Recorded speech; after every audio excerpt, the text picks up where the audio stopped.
చాలా మందికి బ్యాంకుల ద్వారా ఎక్కువ నష్టం ఎక్కడ జరుగుతుందంటే బ్యాంకుల ద్వారా మ్యూచువల్ ఫండ్లో ఇన్వెస్ట్ చేసే జరిగే నష్టం అనమాట. మీరు ఎట్టి పరిస్థితుల్లో కూడా బ్యాంకుల ద్వారా మ్యూచువల్ ఫండ్స్లో ఇన్వెస్ట్ చేయకండి. అడ్వైజర్ దగ్గరికి వెళ్ళండి. వెల్త్ క్రియేషన్ చేయాలన్నా, ఇన్ఫ్లేషన్ను బీట్ చేయాలన్నా మీరు బ్యాంకులో డబ్బులు పెట్టడం వల్ల మీకు ఎటువంటి ఉపయోగం ఉండదు. సెన్సెక్స్ ఎప్పుడైతే 1,00,000 వస్తుందో ఆ రోజు చూడండి, మ్యూచువల్ ఫండ్స్ కోసం ప్రతి ఒక్కరు ఎగబడతారు. మీ డబ్బును ఇలా పార్క్ చేసుకుంటారా, లేదంటే మీ డబ్బును ఇలా పనిలో పెడతారా, అది మీ ఇష్టం. ఈ మధ్య మా ఆఫీస్కి ఒక వ్యక్తి రావడం జరిగింది. ఆయన దాదాపు సంవత్సరాల క్రితం వాలంటీర్ రిటైర్మెంట్ తీసుకున్నాడు అనమాట. ఆ రిటైర్మెంట్ అప్పుడు ఆయనకు ఒక 40 లక్షల రూపాయలు వచ్చాయి. సంవత్సరం నుండి ఆ 40 లక్షల రూపాయలు బ్యాంకులోనే ఉన్నాయి, సేవింగ్స్ అకౌంట్లోనే ఉన్నాయి. ఎందుకు అలా పెట్టారు సార్ అడిగితే ఆయన చెప్పింది ఏంటంటే, ఒకటి సేఫ్టీ, ఆ తర్వాత ఏంటంటే ఆయనకు సరైన ఆల్టర్నేటివ్ దొరకలేదు. అంటే ఎక్కడ ఇన్వెస్ట్ చేయాలి గ్రోత్ కోసం అన్న ఆప్షన్ ఎక్కడ దొరకలేదు. ఆ తర్వాత ఎవరో చెప్పారు ఆయనకి, ఆయన మన వీడియోలు కూడా సరిగా అంటే ఎప్పుడు చూడలేదు అనుకుంటా. సో వేరే ఎవరో చెప్తే మన దగ్గరకు వచ్చాడు.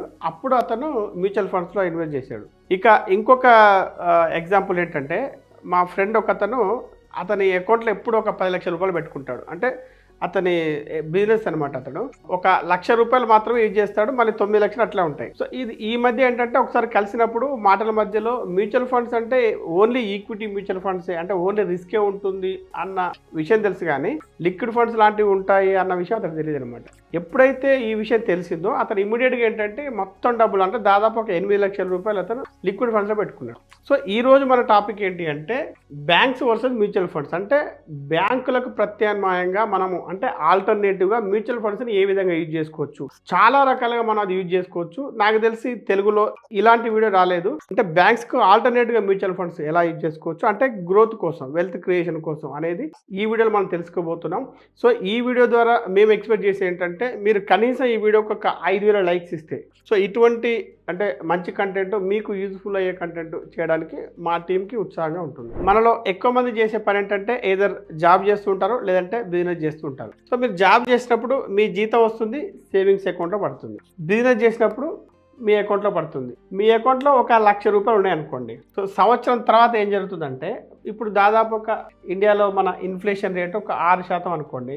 బ్యాంకులో సేవింగ్స్ అకౌంట్లో వచ్చే వడ్డీ 3%. అంటే 6 - 3% మాత్రమే మనకు వచ్చే యాక్చువల్ రిటర్న్స్. అంటే మీరు 1,00,000 రూపాయలు పెడితే సంవత్సరం తర్వాత మీకు దాని యొక్క విలువ 97,000 రూపాయలు మాత్రమే. ఇంతకుముందు ఇంట్రోలో చెప్పినట్టు మా ఫ్రెండ్ ఎప్పుడు 10 లక్షల రూపాయలు పెడతారని చెప్పాం కదా. సో అతనికి జరిగే లాస్ ఏంటంటే, ప్రతి 1,00,000 రూపాయలకు సంవత్సరానికి అతని వాల్యూ ఏంటంటే 3,000 రూపాయలు కోల్పోతూ ఉంటాడు. అంటే ఇక్కడ ఇన్ఫ్లేషన్ అనేది ఒక కనబడని దొంగ అనమాట. అంటే మన డబ్బును దొంగతనం చేస్తూ ఉంటుంది. సో ఇక్కడ మీరు బ్యాంకులో డబ్బులు పెట్టడం వల్ల జరిగేది ఏంటంటే, అసలు కేవలం బ్యాంకు దేనికి ఉపయోగించుకోవాలంటే, జస్ట్ మీరు రోజువారీ ఖర్చులు, గూగుల్ పే, ఫోన్పే, చిన్న చిన్న ఖర్చులు ఏవైతే ఉన్నాయో వాటి కోసం మీరు బ్యాంకును ఉపయోగించుకోవచ్చు. అదేవిధంగా ఎమర్జెన్సీ ఫండ్ అంటే కొంత భాగం మాత్రమే.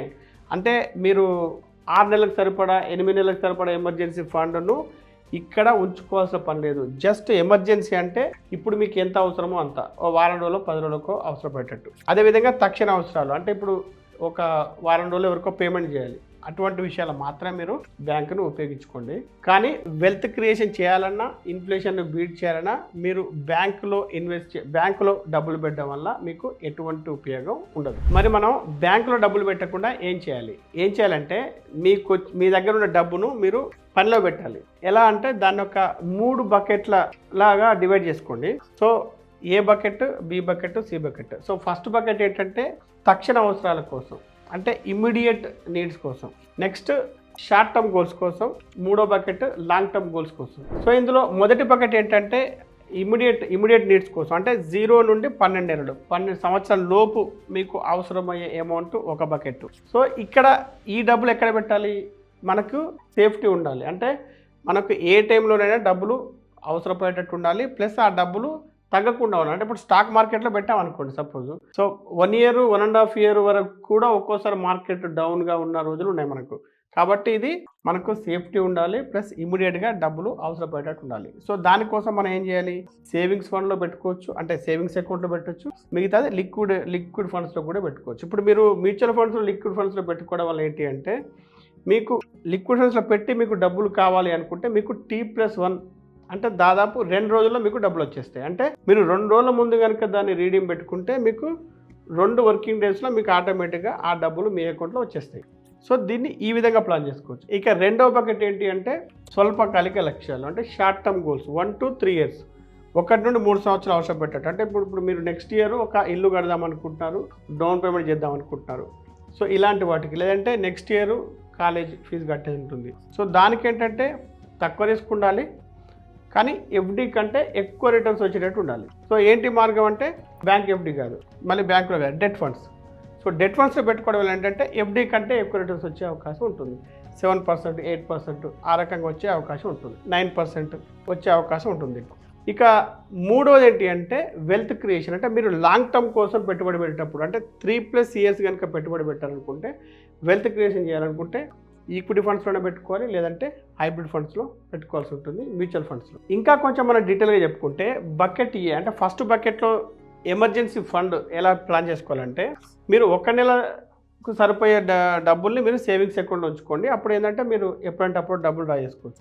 ఇక 1 నెల దాటే మీకు అవసరం లేదనుకోండి, 2 నుండి 6 నెలల ఖర్చులు మీరు లిక్విడ్ ఫండ్స్లో కానీ ఓవర్ నెట్ ఫండ్స్లో కానీ ఉంచుకోండి. దీంట్లో మీకు లిక్విడ్ ఫండ్స్లో, ఓవర్ నెట్ ఫండ్స్లో మీకు దాదాపు 6% దాకా రిటర్న్స్ వచ్చే అవకాశం ఉంటుంది. ఇది స్టాక్ మార్కెట్లో ఇవి పార్టిసిపేట్ చేయవు, కాబట్టి దీంట్లో మీరు అవకాశాన్ని ఉపయోగించుకోవచ్చు. ఇంకోటి ఏంటంటే దీంట్లో ఏంటంటే మీకు ఎఫ్డి లాగా దీంట్లో ఎటువంటి పెనాల్టీ అనేది ఉండదు. సో రిటర్న్స్ కూడా దానికంటే ఎక్కువగా వస్తూ ఉంటాయి. ఇక ఒక చిన్న ఎగ్జాంపుల్ చూసుకుంటే, విజయవాడకు చెందినటువంటి సుమ, ఆమె ప్లానింగ్ ఎలా చేస్తుందంటే, ఆమెకు నెలకు జస్ట్ 50,000 మాత్రం ఖర్చు, కానీ ఆమె 50,000 నుంచి ₹1,00,000 వరకు ఉందనుకోండి, ఆమె సేవింగ్స్ అకౌంట్లో పెడుతుంది. 2 లక్షల నుంచి 3 లక్షల రూపాయల డబ్బులు ఉంటే లిక్విడ్ ఫండ్లో వస్తుంది. ఇక రెండవ బకెట్ గురించి వివరంగా తెలుసుకోవాలనుకుంటే, మీకు 1 నుండి 3 సంవత్సరాల మధ్య గోల్స్ కోసం, అంటే షార్ట్ టర్మ్ గోల్స్ కోసం ఎఫ్డీకి ఆల్టర్నేటివ్ ఏంటి అంటే డెట్ ఫండ్స్. సో ఇది ఎలా అంటే, వచ్చే ఏడాది పిల్లల స్కూల్ ఫీజు కట్టాలి, లేదంటే కాలేజ్ ఫీజు కట్టాలి, లేకపోతే హోమ్ లోన్కి డౌన్ పేమెంట్ కట్టాలి, లేకపోతే 2 సంవత్సరాల్లో కారు కొనుక్కోవాలి, 3 సంవత్సరాల్లో పెళ్లి పెట్టుకున్నాం అనమాట. సో ఇవన్నిటికి ఏంటంటే మీరు ఎఫ్డి పెట్టని అవసరం లేకుండా డెట్ ఫండ్స్లో పెట్టడం వల్ల మీకు ఎఫ్డి కంటే కూడా ఒక 1-2% ఎక్కువ రిటర్న్స్ వచ్చే అవకాశం ఉంటుంది. సో ఇక్కడ ఎగ్జాంపుల్ తీసుకుంటే, పూణేకి చెందిన ఇమ్రాన్ 24 monthsలో కారు కొనుక్కోవాలనుకుని 5 లక్షలు అవసరం ఉంది. సో అతను ఏం చేశాడు, 2 నెలల ఎఫ్డీకి బదులుగా షార్ట్ డ్యూరేషన్ డెట్ ఫండ్ను ఎంచుకున్నాడు. ఇక మూడో బకెట్ వెల్త్ క్రియేషన్, అంటే సంపద సృష్టి చేయడానికి దీన్ని ఎలా ప్లాన్ చేసుకోవాలంటే, చాలామంది ట్రెడిషనల్గా ఎఫ్డి, ఆర్డీలో పెడుతుంటారు ఎవ్రీ మంత్, అంటే మనం ఇప్పుడు ఎస్ఐపి చేస్తున్నట్టుగా. సో అదేమో ఎఫ్డి, ఆర్డీ ఏంటంటే కేవలం జస్ట్ సేఫ్టీ కోసం మాత్రమే. బట్ వృద్ధి అంటే వెల్త్ క్రియేషన్ జరగాలంటే మాత్రం ఈక్విటీ అనేది పెట్టక తప్పదు. ఇప్పుడు ఎఫ్డి, ఆర్డీ ఏంటంటే ఇక ఇలా ఉంటుందన్నమాట, అంటే దీన్ని మించి అది కాదు. బట్ మీరు ఈక్విటీ మ్యూచువల్ ఫండ్స్ పెట్టడం వల్ల ఏంటంటే మీకు అన్లిమిటెడ్, అంటే హద్దు లేకుండా ఇది పెరుగుతూ ఉంటుంది. సో ఇప్పుడు ఫర్ ఎగ్జాంపుల్ వరంగల్కి చెందిన లక్ష్మి 10 ఏళ్ల పాటు నెలకు 10,000 ఆర్డీ చేసింది ఆల్రెడీ. సో ఇప్పుడు అక్కడ ఏం జరిగింది, తర్వాత తెలిసింది ఏంటంటే డైవర్సిఫైడ్ ఈక్విటీ మ్యూచువల్ ఫండ్లో ఎస్ఐపి చేసి ఉంటే దానికంటే ఎక్కువ రిటర్న్స్, అంటే దాదాపు మినిమం 15% రిటర్న్స్ వచ్చే అవకాశం ఉందని తెలిసింది. కాబట్టి దీంట్లో కేవలం సేఫ్టీ కోసం మాత్రమే, వెల్త్ క్రియేషన్ అనేది జరగదు. ఇక చాలామంది చేస్తుంది ఏంటంటే, ముఖ్యంగా రిటైర్మెంట్ అయిన వాళ్ళు వారి డబ్బుల్ని మొత్తం, అంటే వారి కార్పస్ రిటైర్మెంట్ ద్వారా వచ్చిన డబ్బంతా తీసుకొచ్చేసి ఎఫ్డీలో పెట్టి ఆ వడ్డీ ద్వారా వీళ్ళు ఇంకా మిగతా కాలాన్ని గడుపుదామని అనుకుంటుంటారు. బట్ ఇక్కడ ఏంటంటే మీకు ఎఫ్డీలో వచ్చే ఇంట్రెస్ట్ ఎలా ఉంటుందంటే 6-7% అట్లా ఉంటుంది.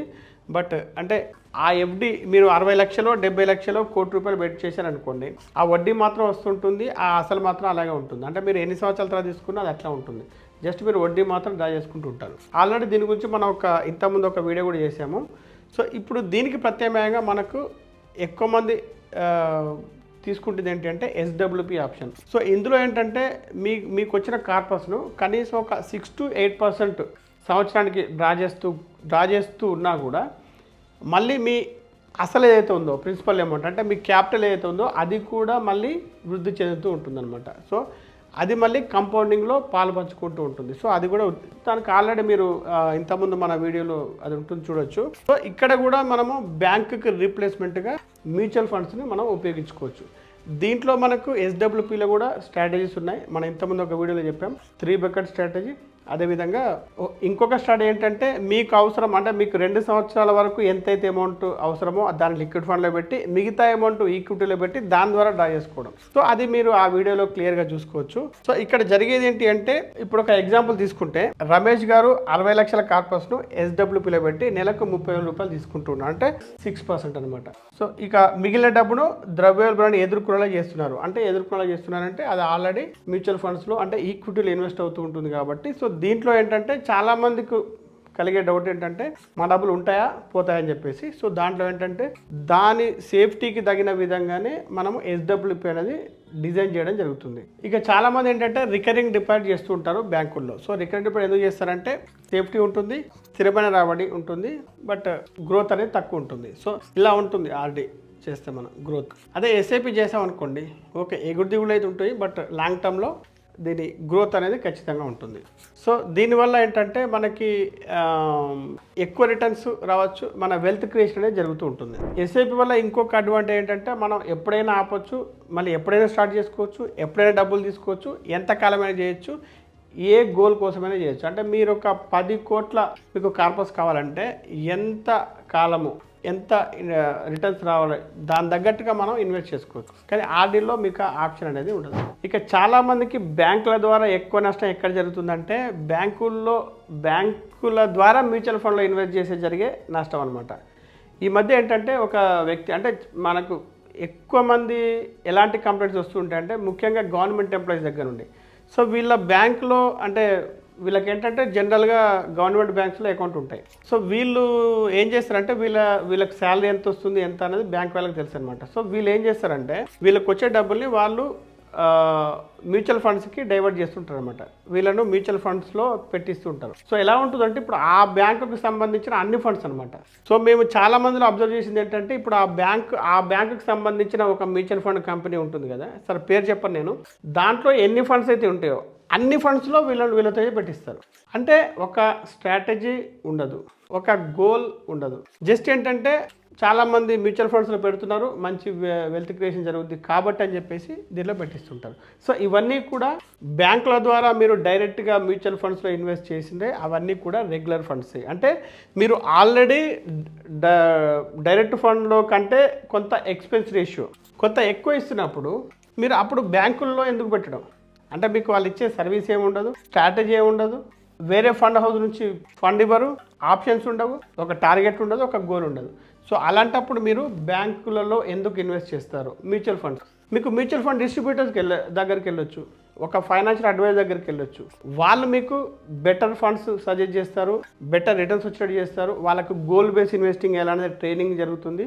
వాళ్ళు ఒక అంటే సర్టిఫైడ్ ప్రొఫెషనల్స్ ఉంటారు. సో బ్యాంకుల్లో ఉండే వాళ్ళందరూ ఏంటంటే మీకు ఓన్లీ బ్యాంక్ నడపడానికి ఉంటారు. సో వాళ్ళు వెల్త్ క్రియేషన్ అండ్ అడ్వైజర్స్గా వాళ్ళు మీకు సలహా ఇవ్వలేరు.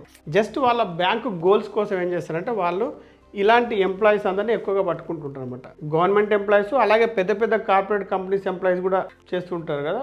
సో వాళ్ళని పట్టుకొని వాళ్ళ చేత దీంట్లో పెట్టిస్తుంటారు అనమాట. మీరు ఎట్టి పరిస్థితుల్లో కూడా బ్యాంకుల ద్వారా మ్యూచువల్ ఫండ్స్లో ఇన్వెస్ట్ చేయకండి, అడ్వైజర్ దగ్గరికి వెళ్ళండి. సో మీరు గుర్తుపెట్టుకోవాల్సిన ముఖ్యమైన విషయాలు ఏంటంటే మీ ఎమర్జెన్సీ ఫండ్ ఏదైతే ఉందో దాన్ని తీసుకెళ్ళి ఈక్విటీలో పెట్టకండి. అంటే మీకు అత్యవసరంగా అవసరమైన డబ్బును ఈక్విటీలో పెట్టకండి. సో ఎందుకంటే ఈక్విటీస్ అనేవి సబ్జెక్టెడ్ టు మార్కెట్ రిస్క్ అనమాట. ఇక బాగా రిటర్న్స్ వస్తాయని చెప్పేసి డెట్ ఫండ్లను పెట్టకండి. ఇంకోటి ఏంటంటే మార్కెట్ పడిన ప్రతిసారి మీ ఎస్ఐపిని ఆపవద్దు. ఇప్పుడు ఏం జరుగుతుందంటే మార్కెట్ పడుతూ ఉన్నప్పుడు ఏం చేస్తారంటే చాలామంది ఎస్ఐపీలు ఆపేస్తుంటారు అనమాట. ముఖ్యంగా డైరెక్ట్ ఫండ్స్లో కొనే వాళ్ళు ఏంటంటే వాళ్ళ మీద వాళ్ళకి నమ్మకం లేక, వాళ్ళు తీసుకునే ఫండ్స్ మీద వాళ్ళకి నమ్మకం లేక ఆపేస్తుంటారు. ఇప్పుడు మీరు ఒక్కసారి ఒక విషయం గమనించండి. అంటే ఇప్పుడు నేను చెప్పబోయే విషయాన్ని మీరు చాలా బాగా గుర్తుపెట్టుకోండి. ఇప్పుడు సెన్సెక్స్ ఎప్పుడైతే 1,00,000 వచ్చింది అనుకోండి, ఇప్పుడు 85-87 మధ్యలో ఉంది కదా, సెన్సెక్స్ ఎప్పుడైతే 1,00,000 వస్తుందో ఆ రోజు చూడండి మ్యూచువల్ ఫండ్స్ కోసం ప్రతి ఒక్కరు ఎగబడతారు. బట్ ఎప్పుడైతే తగ్గడం పెరగడం జరుగుతుందో ఇప్పుడు చాలా మంది అంటే ఇంకా డౌట్ఫుల్తో ఉంటారు అనమాట. చాలా మందికి ఇంకా డౌట్ అనమాట స్టాక్ మార్కెట్ మీద. ఇక ఇంతకుముందు చెప్పినట్టు బ్యాంక్ నుండి గుడ్డిగా రెగ్యులర్ ప్లాన్ కొనవద్దు. ఖర్చు తెలుసుకోండి. ఖర్చు తెలుసుకోరు కాబట్టే కదా రెగ్యులర్ ప్లాన్స్ కొనేది. అక్కడ బ్యాంక్ నుండి మీకు ఖర్చు గురించి తెలిసినప్పుడు వాల్యూ ఎడిషన్ ఇచ్చే పర్సన్ ఎవరైతే ఉన్నారో, ఎక్స్పర్ట్ ఎవరైతే ఉన్నారో, అది మ్యూచువల్ ఫండ్ డిస్ట్రిబ్యూటర్ కావచ్చు, ఫైనాన్షియల్ అడ్వైజర్ కావచ్చు, వారి దగ్గర వారి సలహా మీద కొనుక్కోవడం బెటర్. సో బ్యాంక్ నుండి గుడ్డిగా రెగ్యులర్ ప్లాన్ కొనొద్దు. ఇక మ్యూచువల్ ఫండ్స్ అనేవి ఎఫ్డీలు కావు, రాబడులకు గ్యారంటీ లేదు. ఎందుకంటే మ్యూచువల్ ఫండ్స్ అనేవి సబ్జెక్టెడ్ టు మార్కెట్ రిస్క్ కాబట్టి ఇవేమి ఎఫ్డీలు కావు. మీరు లాంగ్ టర్మ్లో ఇన్వెస్ట్ చేస్తేనే మీకు వెల్త్ క్రియేషన్ అనేది జరుగుతుంది. సో ఈ వీడియో ద్వారా మీరు ఏం నేర్చుకున్నారు? మీ డబ్బును ఇలా పార్క్ చేసుకుంటారా, లేదంటే మీ డబ్బును ఇలా పనిలో పెడతారా? అది మీ ఇష్టం. సో ఈ వీడియో మీకు నచ్చితే లైక్ చేసి కామెంట్ చేయండి. మీకు తెలిసిన వారందరికీ ఈ వీడియోను షేర్ చేయండి.